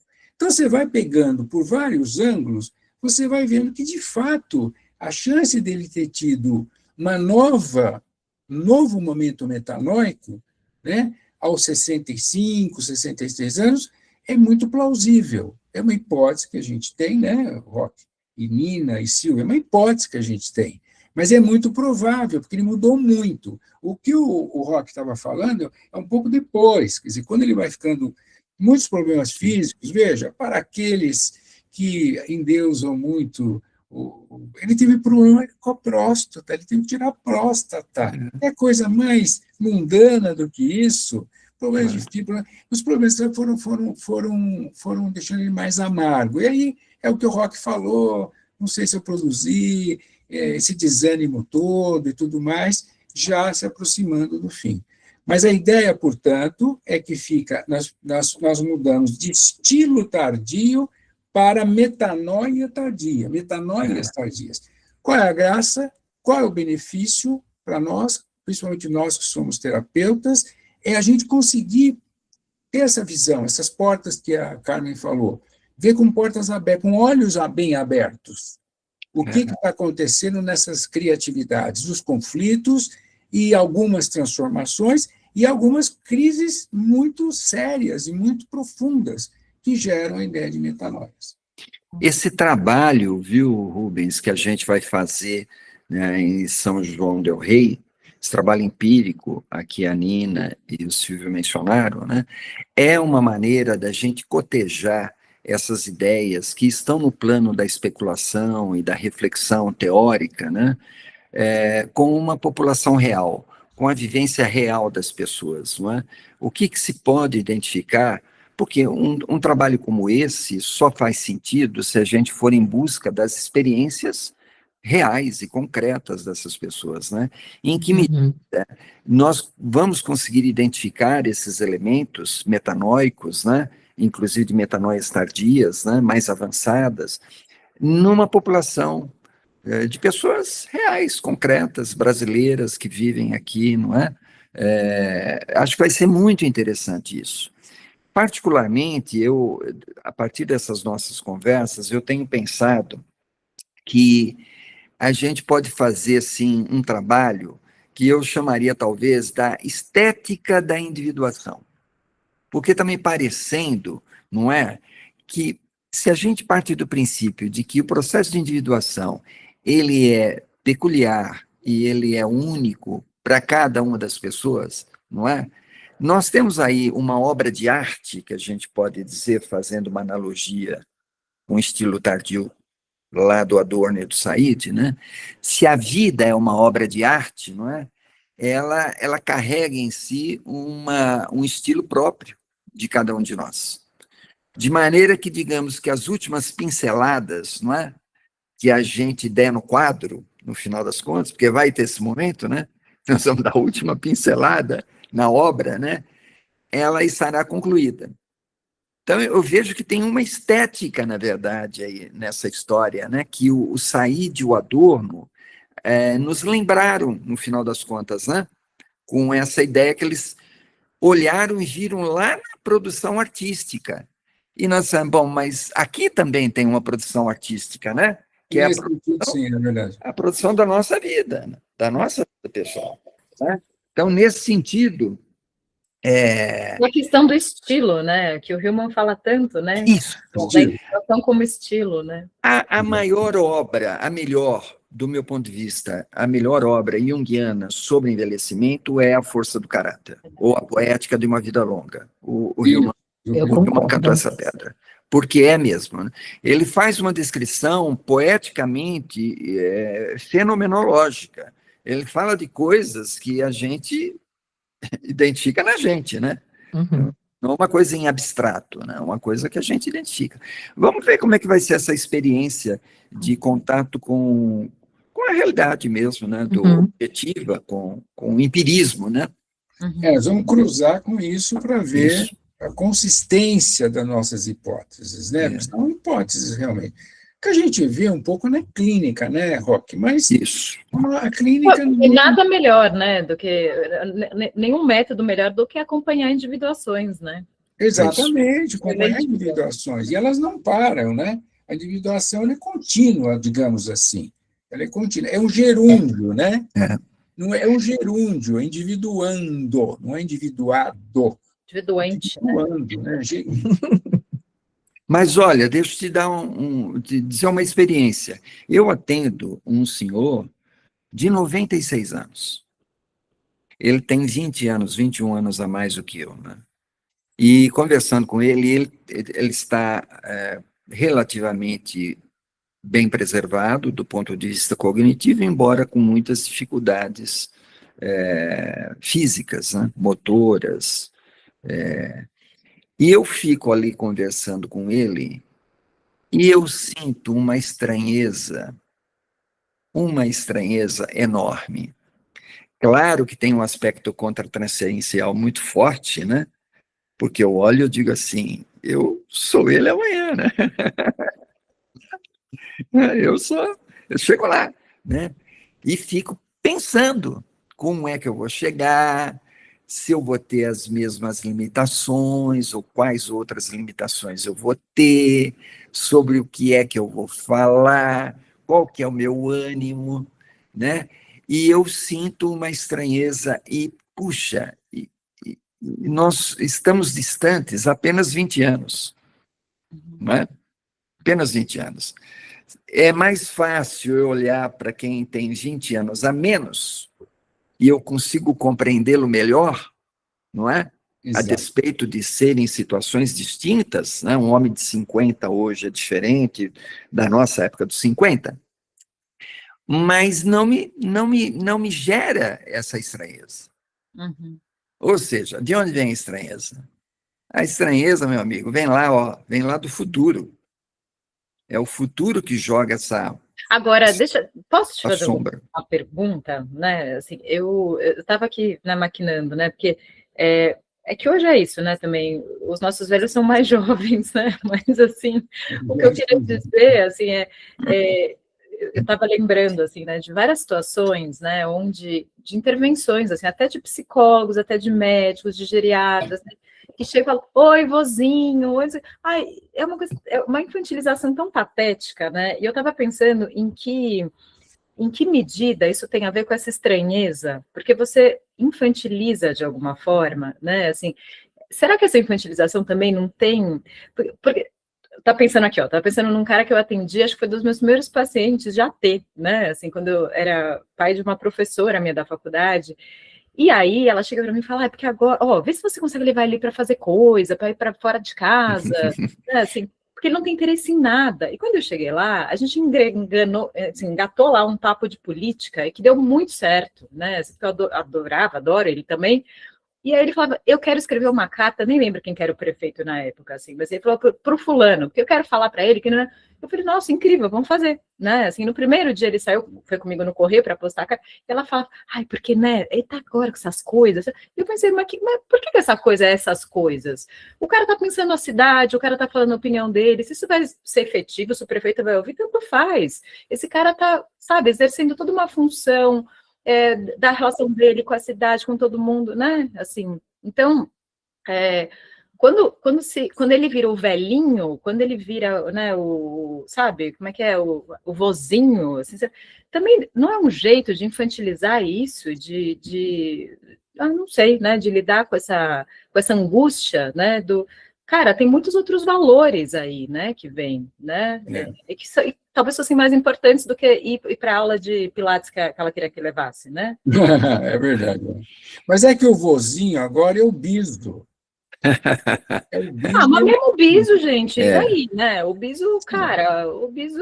É um O que indivíduo, O né? biso também ama, né? O que eu sinto no meu processo contratransferencial, né, com esse senhor, é carinho e respeito, né? De fato, eu penso nele, me refiro a ele com carinho e respeito, não com infantilização. Isso. Ele mantém um senso de humor que é contagiante, porque eu também tenho um senso de humor muito afiado, muito presente. Então, a gente tem uma linha de comunicação via humor, né? E quando a gente se despede, eu digo, até a semana que vem, ele olha para mim e diz assim, se estivermos vivos. Mas o que a Ou Carmen seja, levantou... ele fica lembrando, na verdade, a nossa finitude. Uhum. Eu posso morrer antes do que ele, pô. Mas olha, o que a Karen levantou, eu gostaria de comentar isso aqui. Há uns 25 anos, mais ou menos, talvez até. Eu me lembro que eu fui numa dessas primeiras escolas ou faculdades da terceira idade. E aí eu vi na época isso que você está falando, Carmen, fazer roda, né? Cantar. Parece um jardim de infância para idosos. Da boneca, às vezes. Eu não sei se hoje em dia ainda existe isso, sabe? Talvez ainda na consciência coletiva ainda tenha um pouco disso, né? É o vovozinho, ele é impotente, ele é fraquinho, mas na época eu me lembro que eu fiquei chocado porque era só infantilização. Total. E até, gente, eu não sei também se vocês, desculpa se eu atrapalhei, se vocês querem desenvolver mais alguma coisa, porque eu também queria... Não, claro. Para a roda aqui. Acho que é mais interessante. Até o Paulo Maurício falou alguma coisa aqui no chat. Você não quer falar aqui para a gente? Eu queria saber, né, essa experiência. Aí, Paulo Maurício. Né, a internet está muito instável, sabe? Desculpa, eu entrei assim mais tarde, eu estou num lugar mais rural. Eu acho que o rock, assim, esse depoimento do rock é tão bonito, né? muito. Então, o estranhamento dele, né? Então, assim, ele estranha o que vem, e ele é sobrevivente do que já aconteceu. Então, mesmo que seja diferente de 50, mas ele sabe o que passa na alma de uma pessoa de 50, né, de 60, de 70. Então, talvez isso seja a questão da sabedoria. Outra coisa também da metanoia, né?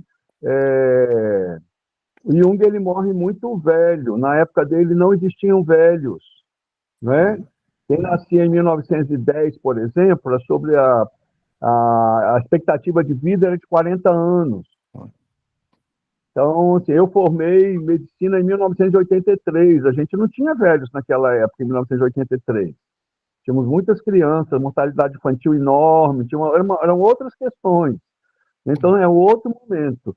Aí eu acho muito interessante essa reflexão dessa metanoia tardia. Talvez metanoia seja sempre... Existe uma metanoia em idades diferentes, em fases diferentes de vida, né? Talvez foi isso um pouco que eu peguei aí. Paulo, você é o Paulo que está com a gente também na pesquisa da universidade, né? Sim, sou. É isso, Ah, Paulo, muito muito bem. bacana, médico antroposófico, está aí na pesquisa com a gente. Olha só, se revelou, Obrigada viu, pela sua Paulo? presença e pela Obrigado, hein? contribuição. Obrigado, um abraço. Falar uma coisinha? Posso? Olha Por aí, favor. Zilda, a Zilda. Eu acho que Mas que honra! do grupo, né? Então, eu tenho um pouquinho de experiência com essa turminha igual comigo, todos um pouquinho menos, mas são mais ou menos próximos. As pessoas têm medo de ouvir a palavra velhice ou velho. Tem pavor. Eu falo, gente, tudo bem, eu pelo menos eu me considero, eu estou velha, não posso dizer que não sou. Ser velho é legal. Eu lembro disso quando eu entrei na faculdade de psicologia, não na primeira, que era direito, eu era jovem, na psicologia, o meu grupo era o grupo mais velho, o grupo de 30 anos, junto com gente, com moçada de 18, 19. Mas nós aprendemos tanta coisa, tanto com os jovens como com a gente mesmo ali, de conviver com aquilo, que eu acho que é ali que eu aprendi a ser velha. E depois a vida foi me ensinando que não dá para você ficar esperando os anos passarem, a gente tem que ser gente dentro daquilo que a gente tem. E eu acho que isso é muito legal, esse trabalho que vocês estão fazendo, e das pessoas. Eu tenho paciente que já foi embora de medo da velhice, de medo de mim. Cada vez que eu passo por uma situação complicada, porque eu já passei em vários, eu perco alguns pacientes porque não conseguem olhar para mim que eu estou lidando com aquilo. É muito complicado isso. Eu acho que o analista tem que aprender muito, porque tem que ensinar para esse povo o que é a vida agora, que todos nós estamos envelhecendo. Não são o pessoal que está, o jovem, o moço, todos vão envelhecer um dia, e que tem que aprender a lidar com isso, ninguém sabe. Acho que esse trabalho de vocês é muito bom por isso, porque precisa ensinar o que é a vida. A vida velho não é feio. Velho eu atendi um senhor que ele era bem idoso, não era da minha idade, mas era bem idoso. A gente discutia tanto comida, que ele adorava comer, ele chegava para mim e falava, eu quero um prato italiano, não sei de que jeito. Meu marido era vivo e meu marido sabia cozinhar bem. Lá eu pegava a receita com ele, vinha e trocava a receita. A felicidade daquele senhor, quando saía, minha funcionária acompanhava, ela dizia, ai, o senhorzinho saiu tão contente hoje, que ele faleceu. Eu fiquei contente. Eu falei, ele passou uns momentos bons comigo. Então, foram legais. Eu acho que isso a gente tem que dar isso para o nosso paciente.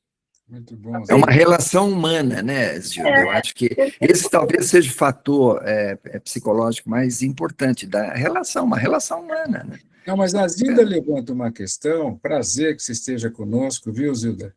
Uma satisfação muito grande.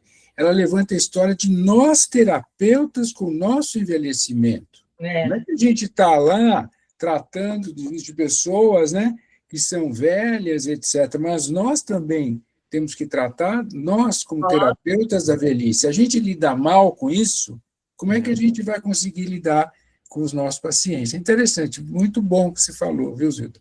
Sempre trazendo a sua experiência aqui, que é muito rica. Tem que Obrigado, viu? A gente tem que avaliar e saber viver cada momento da vida. É só assim que a gente pode dar para o outro. Beleza. Senão a gente não tem o que dar, se você fica fugindo das experiências. Perfeito. Eu, como já tive várias, eu acho que não fugi de nada, eu estou aqui. Vocês todos, eu tenho 83, já estou caminhando para o 4. Mas estamos aí, vai. Mas, viu, Zilda, você sabe que essa história do mito do velho sábio, da velha sábia, nessas circunstâncias ajuda muito o paciente, né, que procura uma pessoa mais velha e projeta nela, né, essa ideia. Bom, essa pessoa viveu muito tempo, essa pessoa deve ter algo, né, a dizer, deve ter algum poder xamânico, né? Mas hoje as pessoas estão com medo. O medo, né? Medo da velhice. De olhar para a velhice. Mas tem uma questão que o Roque levantou que me ocorreu agora, é que essa ideia, esse mito do velho sábio não é do Jung. Isso é da mitologia. Mitologia, Isso sim. é arquetípico, que os idosos sempre estão. Por quê? Porque eles viveram mais, eles têm mais experiência. E eles tendo mais experiência, eles têm, como disse o Paulo, a chance de serem mais sábios. Então, o que o Jung fez é que ele trouxe para a psicologia analítica essa imagem que, na verdade, é arquetípica, essa ideia de, né, os Agora, idosos... agora, quando você está aí falando, né, das várias metanoias tardias, né, nós estamos falando de um puer-no-cênix, né? Sim. o puer-no-cênix. Né? Sim. Mas hoje em dia a gente tem que prestar atenção, porque com tudo que está mudando, na informática, de tudo, é lógico que a gente tem que estar aprendendo. Eu não sei fazer tudo isso que todo mundo sabe, mas na hora que vamos ver, eles colocam a gente de lado. Uhum. Que a gente não sabe fazer. Foi até uma coisa que aqui na live a gente prestou atenção, né, o Rubens, que como é que faz, né, assim, com o pessoal que quer entrar e que não tem esse conhecimento digital, né, assim, é muito legal. Tem muito. O que eles dizem? Deixa eu só perguntar uma coisa para vocês, que eu estou preocupada com vocês. A gente ia até 7h30 e eu estava querendo mais um pouquinho só para a gente responder perguntas, mas eu estou aqui preocupada principalmente com a Nina, que está ali na Espanha, né? Assim, então, por causa do fluxo. Eu estou, na verdade, em Salvador, voltando para a Espanha, então eu vou viajar. Beleza. Estava enganando. Então precisa preocupar mesmo, né? Assim, então, vocês topam 10 minutinhos, só para a gente ouvir mais pergunta? Claro. Vamos sim. Tá. Gabi, cadê você?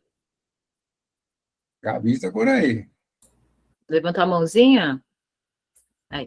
Tá com o microfone fechado. O som. Gilda, muito obrigado, viu? Oi, sou eu aqui. Obrigada aqui pelo espaço. Eu, fiz mestrado em gerontologia social, sou publicitária e escrevo. Atualmente tenho uma empresa que escreve histórias de vida.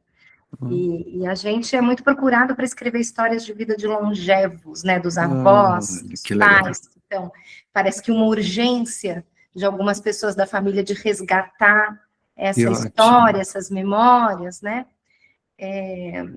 Mas, juntando tudo que vocês me falaram aqui, me fica em mente a ideia e o fato da marginalização desses indivíduos longevos, né? Do quanto que socialmente são colocados às margens dessa vida ativa, e quando existe uma possível integração, vem ou por uma infantilização, ou por um que agora é o jovem, é o velho jovem, agora é o velho ativo. Então, é uma tentativa de inclusão a partir dos termos possíveis, né? Porque existir como velho sendo velho parece que não tem muita possibilidade. E o que eu percebo nessas histórias de vida que a gente conta aqui,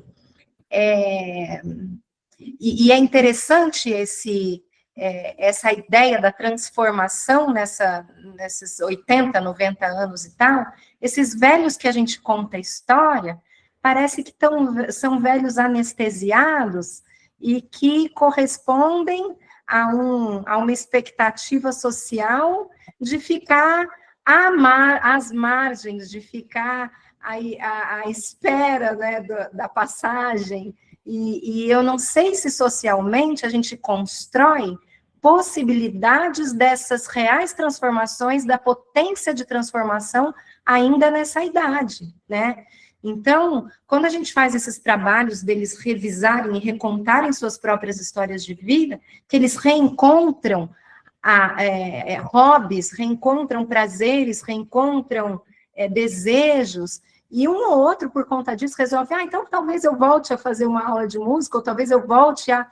E ali existe um reencontro com esse prazer do indivíduo, com essa existência que ainda está, né? Estão vivos aqui ainda, né?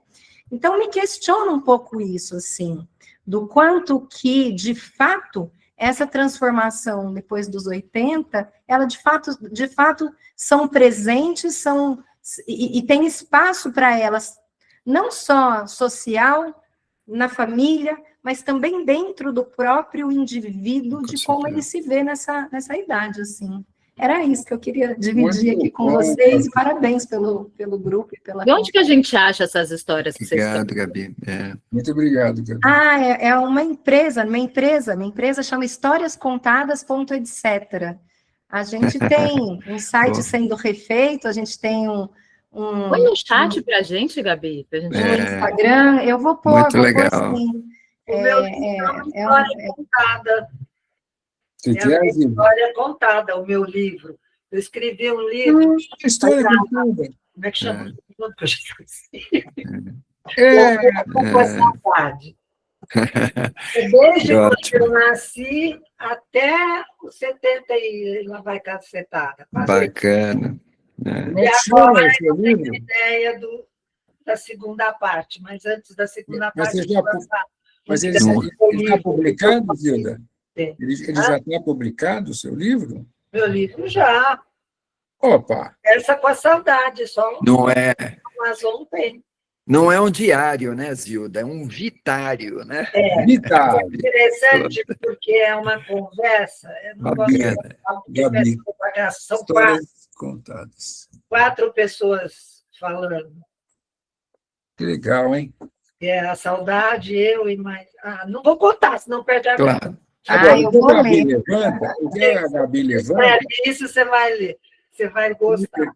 se me permite, quer dizer, o que a Gabi levanta é o seguinte, não são todos, o potencial está lá. A potência do inconsciente está lá, mas não são todos que conseguem esse estado, vamos chamar assim. Não são todos, né?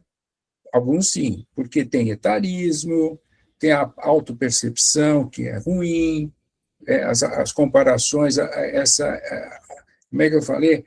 A autoscopia, que é muito ruim, que estou velho, então não sei o quê. Então, não são todos, não vamos aqui fazer uma ode assim, a velhice, que legal, né? Não, legal não é, não. Não é legal, não. Quando eu tirei a catarata, a primeira vez que eu olhei no espelho, eu falei, tira. Eu voltei eu virei para ele e falei, o senhor vai pagar uma plástica, alguma coisa, porque eu não aguento olhar para isso. Ele falou, não, vai ficar assim mesmo. Eu falei, então deixa, vai assim. Muito bom, muito bom. Me vem, assim, uns casos, né? Então, assim, chegar na casa do senhor para começar a ouvir as histórias, as memórias dele, ali nos momentos de entrevista pessoal com ele, né? Que a gente chama de sessão de memória. E ele olhar para a avó, me abrir e falar, olha, você veio aqui, mas eu não entendi até agora, assim, você veio me ouvir? Você veio ouvir as minhas histórias? Ninguém faz isso, né? E outras pessoas que começam a falar como se aquilo fosse histórias irrelevantes, assim, como se os grandes feitos não tivessem a relevância que tem histórica, às vezes mudaram o mundo mesmo, né?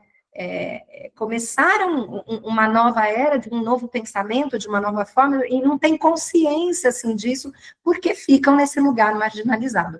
Bom, deixo aqui minha mensagem e me disponho, se precisar de ajuda, de casos e tal, Nina, sou entrevistadora, me disponho a colaborar com vocês aí, viu, Silvio?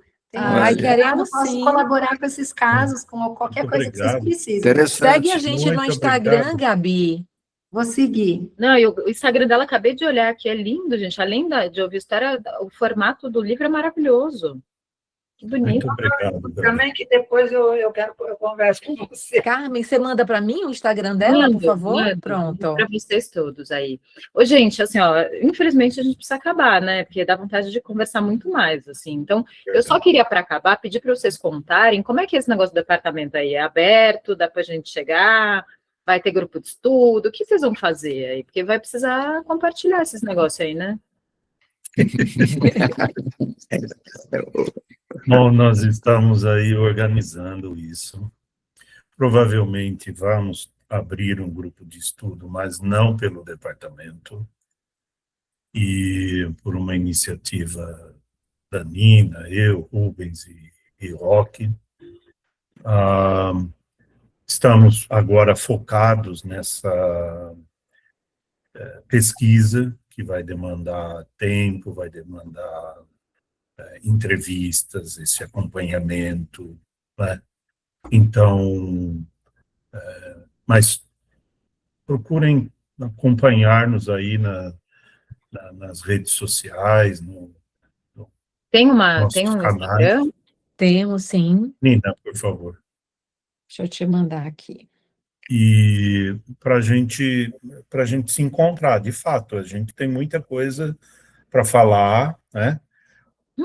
Aproveito a ocasião para sugerir a leitura do artigo que foi publicado nos Cadernos Jungianos, na última edição, o artigo do Rubens e do Roque, né?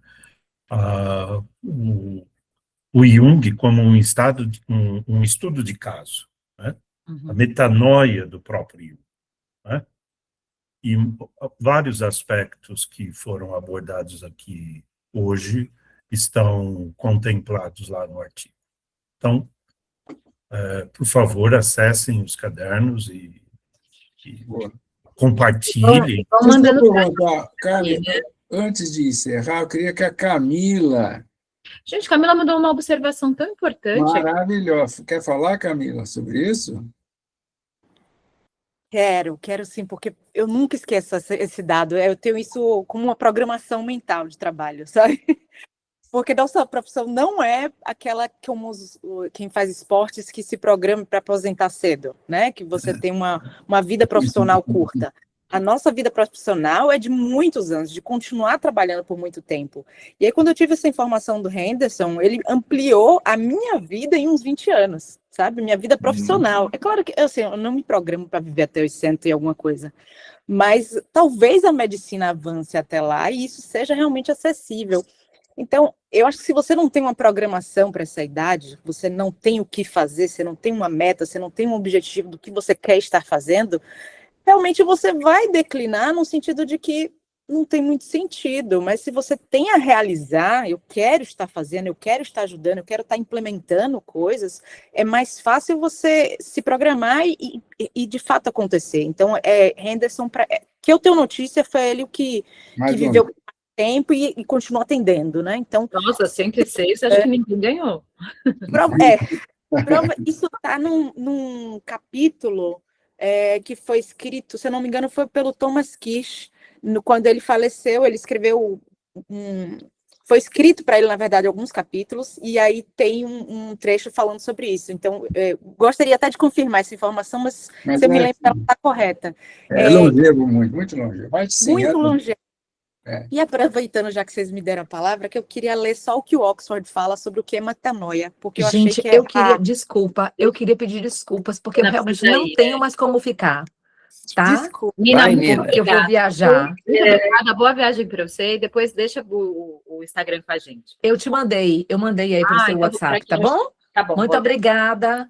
Um beijo, gente. Boa muito obrigada querida. pelo convite. Muito obrigada pela presença de Carmen, vocês. tchau. Beijo, Nina. Carmen, Boa você viagem. que viu o tempo aí, Obrigada. Oi? Carmen, você que viu o tempo aí, que a Zara queria falar também, a Camila estava acabando. Então, a Camila, lê a Zara, pergunta e a gente encerra. Eu vou Tá bom. falo bem Esperar a secretária aqui também. Eu também vou ficar só mais 5 dicionário minutos, porque eu do preciso Oxford, viajar ele tem- também. O dicionário de Oxford, ele tem uma definição para metanoia que inclui que é mudança de vida resultando de penitência, que aqui a tradução seria arrependimento, ou conversão espiritual. Então, essa mudança de visão de Jung na questão judaica, eu acho que é uma grande conversão, mas tem um outro significado que eu encontrei, que de uma visão psicológica seria também um momento de surto, de não conseguir conceber a realidade, né? E eu acho que o que aconteceu, a crise que aconteceu, aliás, metanoia talvez seja um sinônimo para crise, mas o que aconteceu com ele quando ele teve a cisão com Freud, todo o inconsciente que rompeu, talvez também tenha sido uma metanoia ali, né? Provável. Com significados Talvez diferentes. em outro encontro a gente pudesse explorar essa questão crítica. E você tem toda a razão. A gente não sempre uma crise. Com essa questão, que às vezes é crítica, de confusão mental e outras questões, surtos, psicóticos e tal. Eu acho que a Zara vai falar. Obrigado, hein, Camila? E aí, Zara? Oi, pessoal, boa tarde. Eu ainda estou no boa tarde, para vocês verem. Eu coloquei na minha agenda 7h30, e eu estava assim, super querendo estar aqui. Quando eu via com Carmen que... Quer dizer, eu entrei quando eu estava terminando, né? Mas, assim, sentindo assim, uma sensação de pão aqui, gostei muito do que eu senti. E Isso que ela não viu a gravata do Rock. Perdeu a gravata. Eu senti uma sinergia diferente aqui com vocês, assim, enfim.